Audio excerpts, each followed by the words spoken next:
বলিউডে তুমুল আলোচনার জন্ম দিয়েছে শাহরুখ খান অভিনীত নতুন সিনেমা কিং।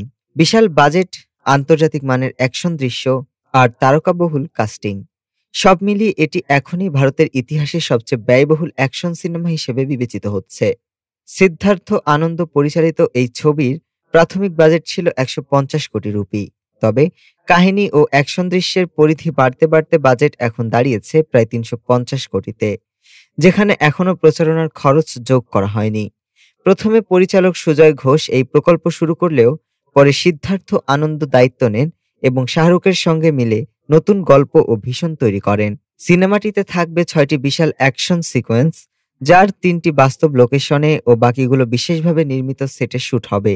শাহরুখের পরিচিতি দৃশ্যের জন্যই নাকি ব্যয় হচ্ছে বিপুল অর্থ, যা ছবির প্রধান আকর্ষণ হিসেবে ধরা হচ্ছে। কিং এর প্রযোজনায় আছেন গৌরী খান, মমতা আনন্দ এবং শাহরুখ নিজেও অন্যতম প্রযোজক। ট্রেড বিশ্লেষকদের মতে এটি শাহরুখের ক্যারিয়ারের সবচেয়ে বড় বাজেটের প্রকল্প, যা ২০২৬ সালে মুক্তির পর ভারতীয় বক্স অফিসে নতুন রেকর্ড গড়ার সম্ভাবনা রাখে। ডেস্ক রিপোর্ট, আজ বার্তা।